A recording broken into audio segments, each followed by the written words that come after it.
Hello everyone, this is Varun Singh Negi. I have secured AI 35 in the UPSC CAPF AC exam 2018, and today I'm here to share my experiences and the wisdom that I've gained throughout this long process of preparation for government competitive exams. Firstly, let me introduce myself. Uh, I've done my electronics engineering graduation from NIT Surat. I'm a pass out of 2016 batch, and I've given 3 attempts in the civil services exam and 2 attempts of the CAPF AC exam. I hail from Almora, Uttarakhand, and but I'm currently living in Indore, Madhya Pradesh, and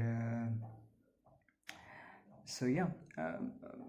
While before beginning this video, I would like to mention a few disclaimers so as to ensure that you, the viewers, and I, the content provider, are on the same page. Basically, you expect uh, what you're going to gain from this video. I'll mention all these things. So firstly, the first disclaimer is that I have been a civil services aspirant, as I've already mentioned, and that has helped me a lot in preparation for this exam. This is not meant to discourage anyone who prepares for the defense services exam like CDS, AFCAT. Specifically, my respect to you, and I really appreciate your intention of joining the forces of this country, armed forces of the union. But what I'm saying is, it has helped me, and I have to acknowledge that civil services preparation. And secondly, what I would like to mention is, this is not much of a strategy video as such, because the exam, the 18th August exam, is coming soon. There's no time for strategies or um, techniques to crack this exam to score more. But rather than disappointing you completely, I'll just briefly mention a few pointers which might help you. What this video really focuses on is the motivational aspect rather than the strategy or the techniques of clearing this exam. So let's begin. Firstly, the strategy, so that and those who are giving the exams this year can quickly understand the pointers which are necessary to score well. So firstly, paper one, there are two aspects which I would like to focus upon. First is the science and tech aspect. The science and tech aspect was very significant in last year's paper, and so I would request you all to focus a little bit more on the science and tech questions or bits or MCQs. And to do that, what you can do is, like, now that there's no time available, what you can do is you can go through the summary of NCRTs, go through MCQs or mocks of NCRT science. These may help you. Regarding the aptitude now, the aptitude questions, what you can do is, like, you can refer to the previous year questions. If you do the last 5 year questions of aptitude asked in the CAPF AC exam, I think you'll have a better chance of scoring again this year. Now, coming to paper 2. Paper 2, I think it's one paper which is given less weightage or significance, but I think which can really enhance or push up your rank. And personally, for me, I've scored a good 98 marks in this paper 2 attempt this year, and I've risen from 80 something in the 80s to 98, which is a good jump, I think, and this has helped me secure a good rank this year. So paper 2, firstly, that is what I'm trying to say, is it's very significant. Invest equal time in both paper 1 as well as paper 2, and what you can do now for the D-Day is you attempt to score. What this means, attempt to score, is that you try to attempt those questions in which you can score faster. For example, in grammar section, even if you invest like 10-15 minutes, you can score a good solid 20-25 marks or more. And similarly, the argument, counter argument questions, all you have to do is 4 points for and against, and that can be done quickly.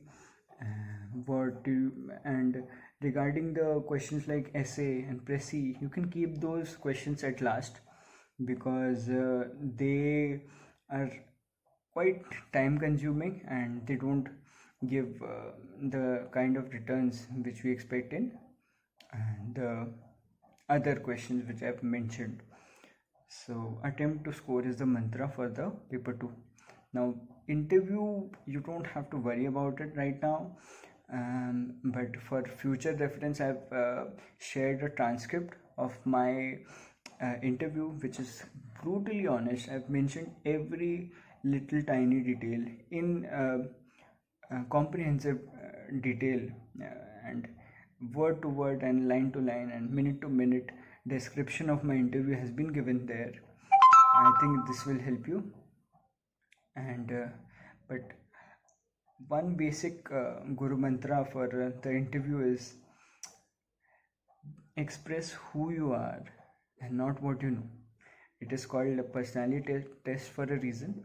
Express who you are and not what you know. So now quickly moving on to the main crux of this video, which is to discuss the journey of becoming an AC. My personal experience I'll share with you right now. So I started my preparation right from college itself. I mean, in 2015, my final year of college, I did not sit for the placement, so I did have a lot of time for preparation for the civil services exam. I did not enjoy like other college people do. I did not go for Goa trips or anything of that sort. I was focused and I was determined to clear the civil services exam, and I did that. And so I've given 3 attempts and 3 prelims I've cleared. All of them I've given 3 mains, couldn't clear anyone. And in my CAPF AC attempt, in my first attempt, I scored a good 156 in my paper 1, and overall I scored an average a good 237 marks, despite an average paper 2 scoring somewhere in the 80s. And so overall 237 was a good enough score in 2017 attempt, but I couldn't clear the physical stage due to my height, and my official height recorded was 164.8 centimeter, whereas 165 was the minimum threshold. And in my second attempt I've scored a decent 120 in paper 1, but a good 98 in paper 2. And in interview, Sujata Mehta board gave me 98 marks, which I think again is a decent score. I mean, and I've secured AR 35 in this attempt. But it has been 4 years of continuous pressure and learning and patience, and a lot of hard work has gone through in this. Lot of pain, anxiety and depression. I wouldn't mention depression, but a lot of pain and sacrifices have gone on to get me to the stage that I am right now here. And there were moments where I questioned what I'm doing, or will the efforts that I'm putting in will fetch me results or not. I think every aspirant of the bigger exams of gazetted officers or grade A exams will at some point of time feel that way. But I think that is what separates the real people from those who have just who do not deserve to become an officer or something of that sort. What I'm trying to say is that sacrifices are required in order to um, get something that is worth pursuing your career on. I mean, when I have become a CIPF AC, I know that I'll be able to pursue 30-40 years of my career in this service. And regarding the struggles, I would just mention this one incident from my first attempt, CAPF AC. The first attempt, as I've mentioned, I couldn't clear due to height. The thing was, I missed out by 2 millimeter. I mean, I don't know how small 2 millimeter is, but I know that it's very very small, and it might it I felt quite dejected because I had scored well in paper one and I was expecting good marks in the written part of it, and I wanted a chance for the interview, UPSC interview, but I couldn't get it. I felt really dejected. I could have taken it personally that I've missed out by 2 millimeters. Why is that? And I'm not fit to be an AC, and all that stuff uh, did uh, uh, happen to me, and all those thoughts did come to me at some point of time. But then I had my inner motivation, and I knew that I had to give another chance, because 2 millimeter is anybody's discretion. I mean, one day you're fit to be an AC, and other day you're not. And fortunately enough, in my second attempt, I gone to NISA Hyderabad, and I was recorded fit for the physical and fit for the medical. I did get a medical test, but I managed to clear it easily, and the interview went like a breeze, and I prepared really hard for it and got what I deserved. So that is a good thing.